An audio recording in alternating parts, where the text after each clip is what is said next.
Hey, welcome back to the channel. If you haven't done so, why don't you hit the little subscribe button for us? It really does help us out. In today's video, we're going to look at an Atari Lynx, more specifically, an Atari Lynx 2. I had a customer send it in wanting to know if there was something we can do about the screen. As you know, a lot of the early 90s, late 80s machines, the color screens were really poor quality and they gobbled up the batteries. Originally, we were looking at a Mcwill conversion, but we were lucky enough to get our hands on a Benn Venn. So we decided to install one of those. So if you stick around, we'll show you how to get it done.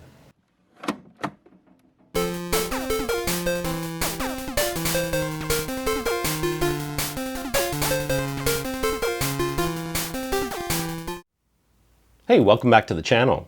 Today on the bench, we have a partially disassembled Atari Lynx. I'm personally a fan of handhelds. I have one of every North American release, with the exception of the Neo Geo Color Pocket. And the only reason I don't have one of those is, to be honest with you, I didn't know they were released in North America until about a year ago. I thought it was a Japanese-only console. And by the time I realized it was an American console, the prices have gotten crazy. And of course, with the pandemic, all prices have gotten crazy. But the Lynx is actually a very neat system. Atari made these, and it was actually the first color handheld with a backlight screen. It was very much ahead of its time, but it was expensive. These were $180 when they came out.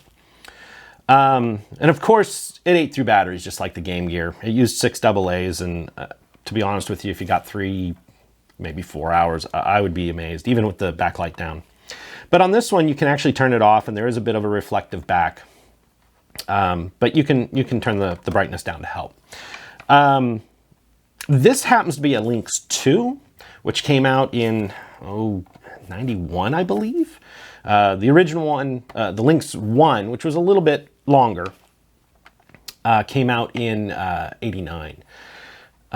It used a cartridge similar to this one. Actually, this is a Lynx one. This is an early Lynx one, or a middle one. And they just kind of snapped in the back, and they were nice and flat for a while.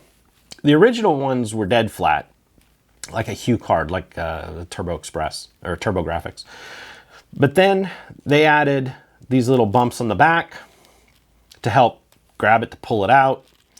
And then what they wound up doing is they got rid of these kickstands, as I like to call them, and they just curved the top a little bit, which I prefer those ones better because, you know, when they're flat, they stack real nice. This kept you from stacking them. You know, they got pretty big if you stacked them beside each other. But the curved ones still stacked pretty good. You know, they took a little bit of space, but they stacked a little better. So there's the 3 types of cartridges, but they work in all the systems. There were a few hardware revisions for the Lynx 2, but nothing major. So the reason this one came to me is, like a lot of these early systems, especially the color ones, the screens weren't very good, and they were actually a little bit hard to play. Some of the faster games, you get a lot of shearing, a lot of blurring, just because the LCD couldn't switch fast enough. But, you know, we've got modern TFT displays, and of course the IPS displays are absolutely phenomenal. But originally this one came to me, and I think the reason it's apart is because the owner, all our ribbon cables are still connected, so I'm not going to pull at this too much. I'm just going to, oh wait, that board comes in. Okay. So the owner, I think, originally wanted the Mcwill screen installed. No, this isn't too bad. Just got to cut the speaker and the backlight still hooked up. Okay, here we go. So I think he originally wanted the Mcwill, and that is actually quite a bit of work. There's a lot of soldering involved, and it was probably more than he wanted to deal with. But there was one other screen available, and it's from Benn Venn. Benn Venn. This gentleman makes a lot of really nice, inexpensive things, and he's used weird names like Freckle Shack and and you know, whatnot. I'll have to look them up again. But he used El Cheapo, you know, for a couple of them. So the Mcwill screen is great. I'm not knocking it at all. It gives you a VGA out and a lot of other neat features. But it's not easy to come by. And for this and for the game gear, you know, you're looking at $120. And then if you're not capable of doing the soldering and installation yourself, I charge about $40 to install a Mcwill, just because they're pretty involved. Now, the BennVenn stuff is nice. The problem is, I think it's a one-man shop, and a lot of times when he sells out of stuff, he's out of it, and you just got to keep an eye on his website to be able to grab things in time. But I was lucky enough to get one of his kits. So these kits are about half the price of the Mcwill if you can put your hands on them. They come with the adapter and ribbon cables and, you know, cool screen. I think Atari Gamer is doing their 3D printing. The only other side of this is that they're coming out of Australia, so shipping is a bit slow right now. I actually ordered these about a month ago. It took 3 weeks, give or take, to get them. So because of that, I ordered a few things from them. So, but this one is called the solderless a solderless LCD. And from my understanding, and this is the first time I'm installing one of these, so this is just right here. So basically, we've got to take out our screen. To my understanding, we have to take out this inductor, so we can. It's a through hole, so we can just unsolder it, take it out. We don't have to destroy anything, and it will basically screw in and plug into the video connector. And it's that simple. But this is a revision 6 board, and I was just looking on their website, and what they have done is if you want to solder one wire,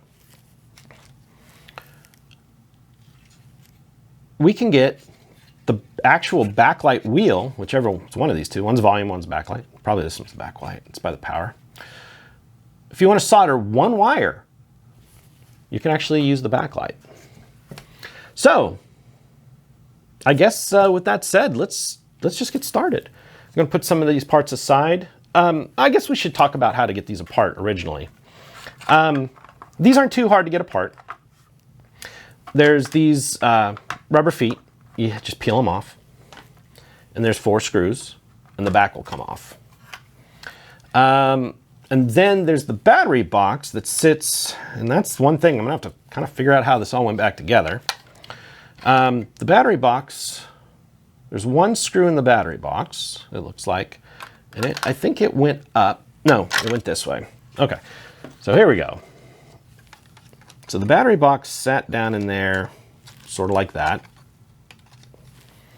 So once the back is lifted off, you should be able to get to the ribbons, and you can get the screw of the battery box out. I don't think the battery box needed to come out, but it's out. And we'll take that, take that in consideration. And then these are bails. So you lift the bails, pull the ribbons, and you have the backlight wire, and you have the speaker wire here and here. Oh, here's the other side of the battery box. That's probably why the battery box had to come out. And that's it. So pulling this inductor cripples the backlight because we don't need the high voltage. And that's the other bonus to this install, is that this backlight, it's a fluorescent tube. It has to produce high voltage to drive it. This is what eats the battery, not the board. So anyway, so that's that. That's our battery door. Here's our other rubber foot. And we're going to just set this board aside for now. And looks like all the screws. So let's get into it.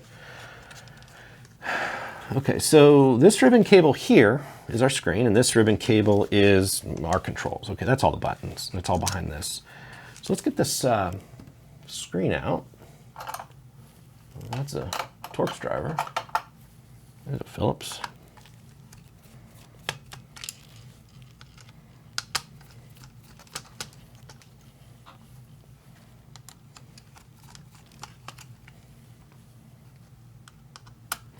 Gotta love working on these older systems. There's no microscopic screws and having to use goofy screwdrivers, you know.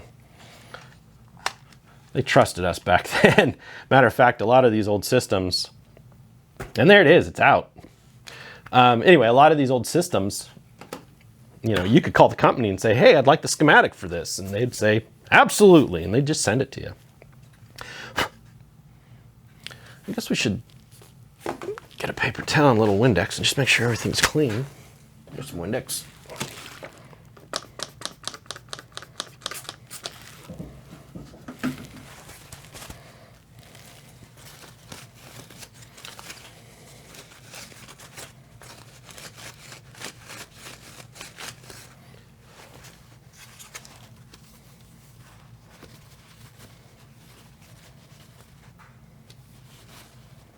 Okay, that looks good. Set that aside for now. And let's see, here's our new screen.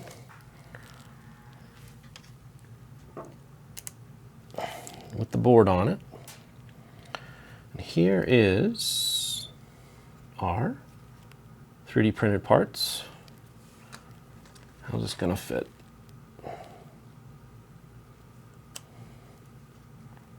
This way? I guess I got this upside down, to me at least. Okay.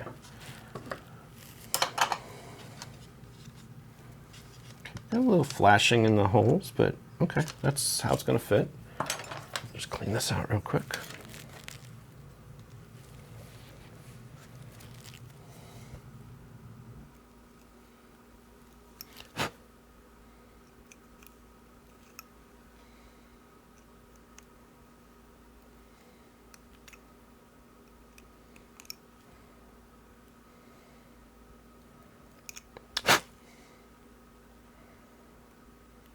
For 3D printed parts, these are real nice. I've personally just gotten into 3D printing for necessity reasons. And some of it's, you know, this kind of stuff. I had buddies that had several machines and has helped me out with it. But, you know, I got tired of always asking for favors and whatnot.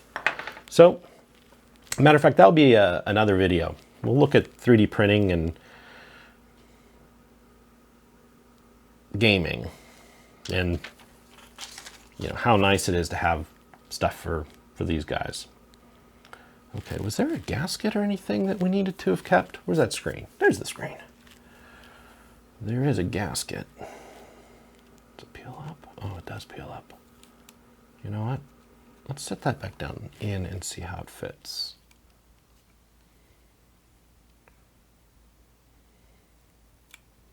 Well, maybe we're not going to use the gasket. Looks like it was underneath the screen.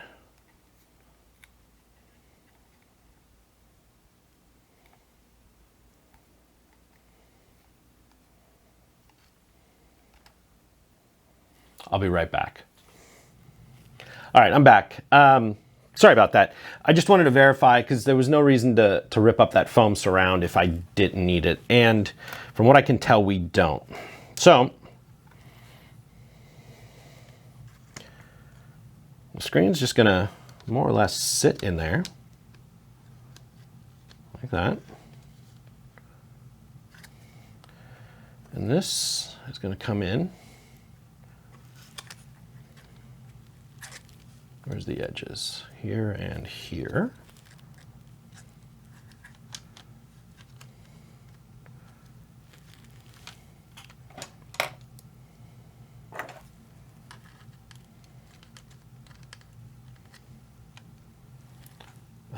Pretty much like that.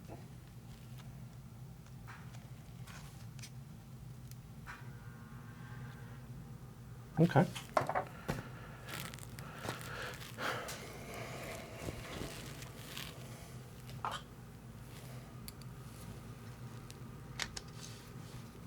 I'm going to put our screws in lightly.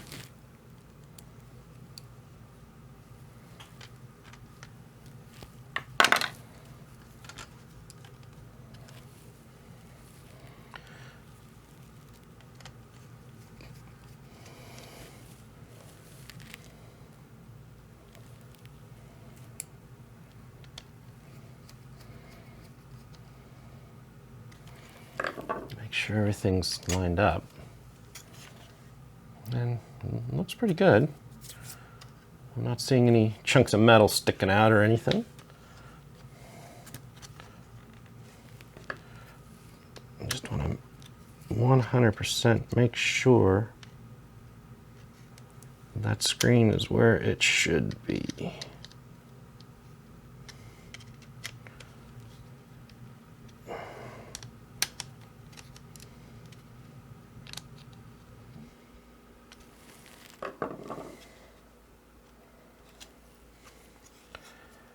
Yeah, and that looks good. Okay, so far it's been an easy install. You know, most of the time when I'm doing Game Boys or Game Boy Colors or something, I'm chopping it up. And of course, if you've seen my Turbo Express restoration, I'll link it up in one of those corners. You know, you could see that we really had to trim the case away to fit the new screen. But in fairness, it was a bigger screen. So, okay, so let's just set this aside for a second. Find somewhere safe to put it. And let's look at our board. So, we're going to solder one wire. I grabbed a little piece of 30 gauge. Get a little flux on it. And you know what? We'll do it this way. So it looks like we're going to be on this fourth pin here. One, two, three, four. This guy. We'll go ahead and get some flux from there.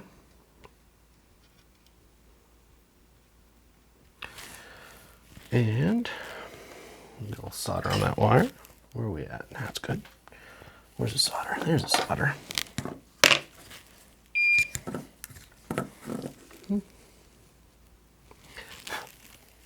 I was using some low temp solder, so let's make sure that's all off. There we go. Got some solder there.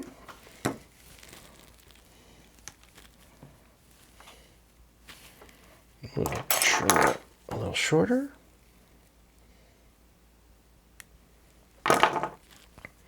May as well strip this end and just put some solder on it also.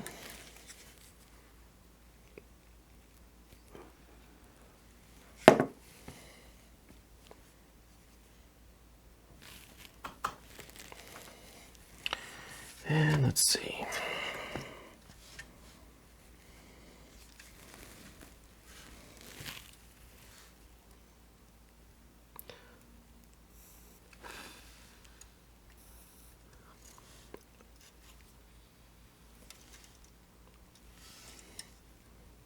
I get my head in the shot. There we go.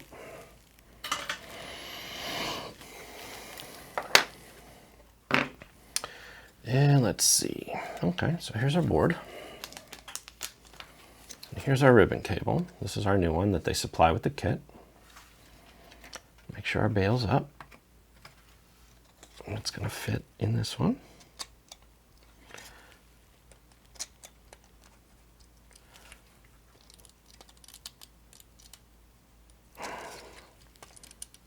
There it goes. Takes a little bit of force to drop it down in that old connector. I think that's got it. All right. Okay, let's see. This board's going to go in this way. Here's our wire. Just see where everything's going to fit. This is our control. This is our battery box. I guess we should put our battery box in place again. Or do we need to?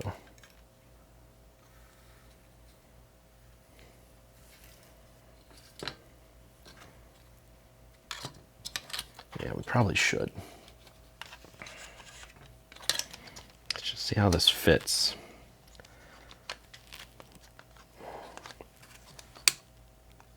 You know what? With the battery box in place, it takes a little bit of slack out of this cable. So we're gonna leave that out for a second. Okay. Let's lift the bail on our connector here. And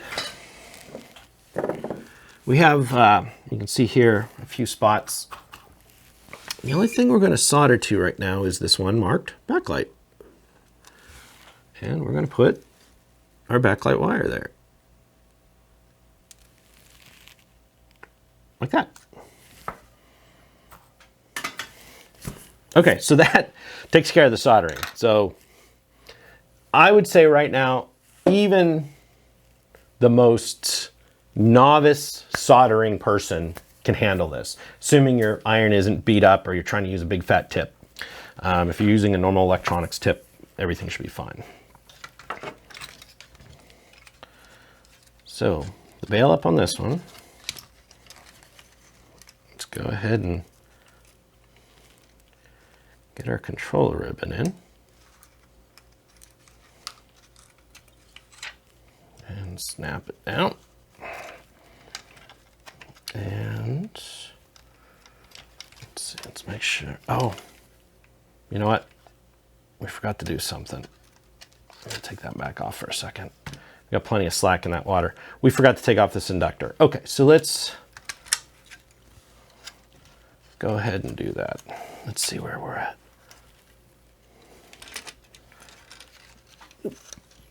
Let go.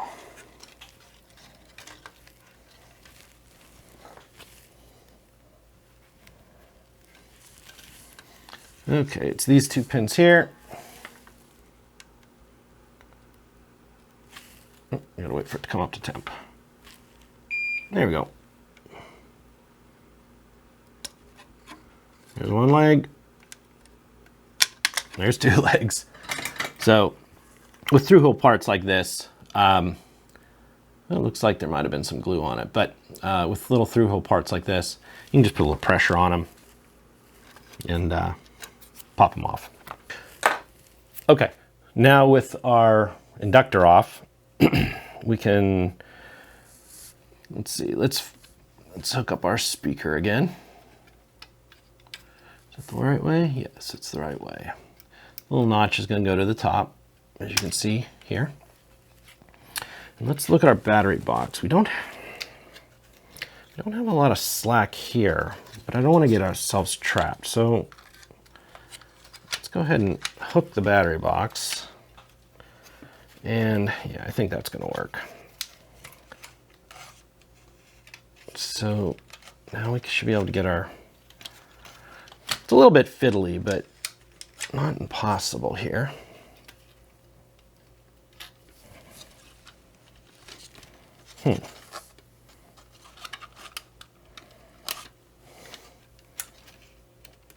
Okay, so we got our controller in. We can lock it down like that. Well, like that. And you can see our video ribbon right here.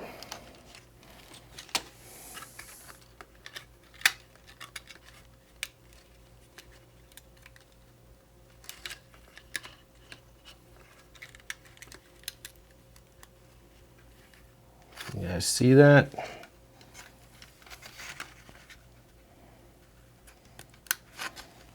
And then you can get your video ribbon in. Hopefully you can get that in the shot. Okay, so we got all of our parts in. Now, let's see if we can get this battery. Yeah, okay. Get that battery box down in there where it should be. Get some stuff out of our way. Yeah, that's looking pretty good. Where's our screws? Here's the screws.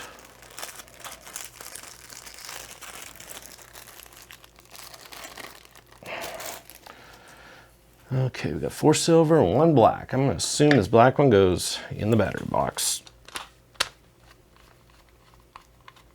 Like that.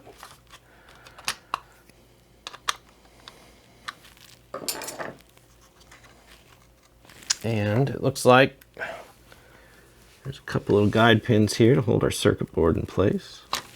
Are we in the right spot?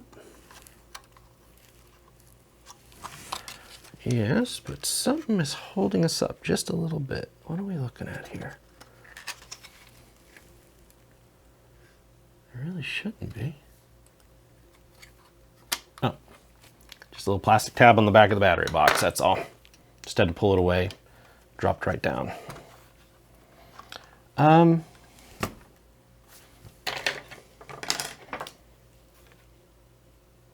Okay, these 4 screws go through the case and hold the board in place. Like I said, I don't have these apart very often. I did a power supply rework on one a while ago.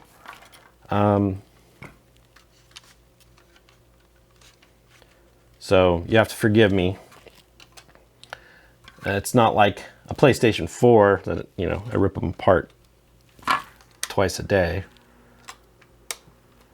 It looks like our battery box might still need a little bit of tweak on it. There we go. Okay. Let's make sure this goes down right. We're not gonna pinch anything.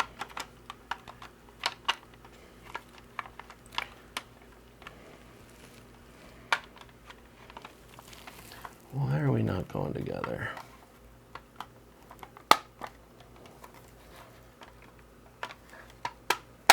Ah, okay. Just need a little stretch.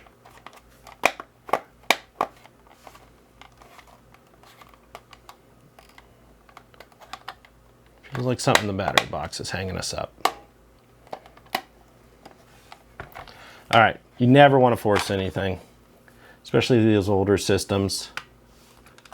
I'm guessing this is what it is. Okay. The front went down fine, or the top went down fine. The back wasn't. It felt like right here. Looks like we've got some little there's a lip and some little notches. Okay, so let's try that again. So we can get that down.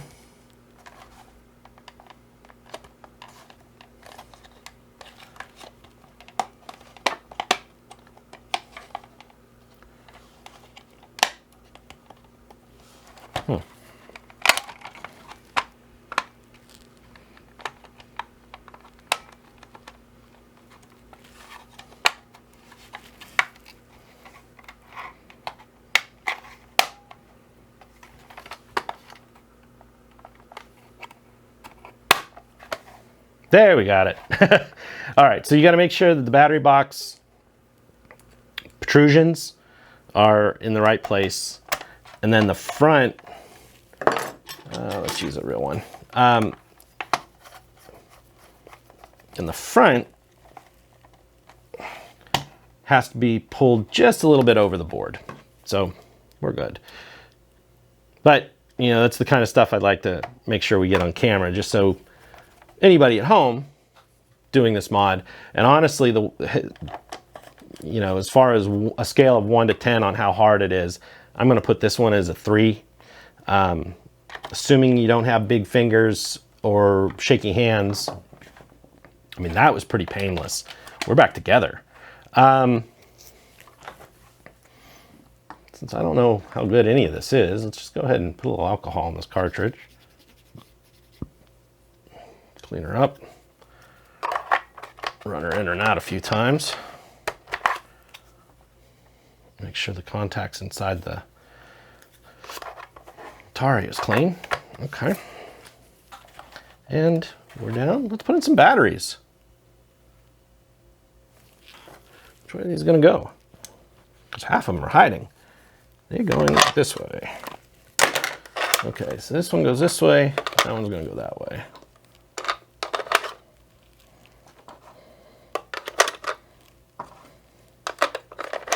Before I put the last battery in, let's make sure the power is off. Oh, this is a push button power. What am I thinking? Okay. Got batteries. I got a battery cover. Set the brightness wheel in the middle, since it's going to work. Set our volume in the middle, since it should work. And let's see what happens. Power.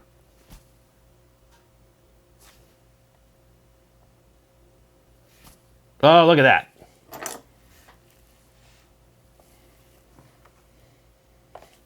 Where's our volume? We got no volume, but man, that screen looks nice.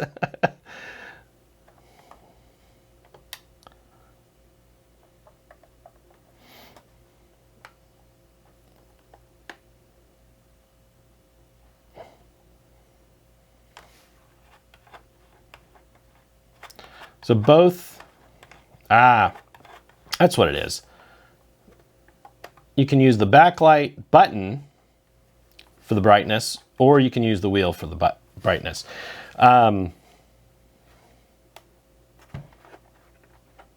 Anyway, that's our install. I'm gonna have to go back and figure out, what our problem was with the sound, since obviously I didn't check this beforehand. We could have a bad speaker or a bad headphone jack.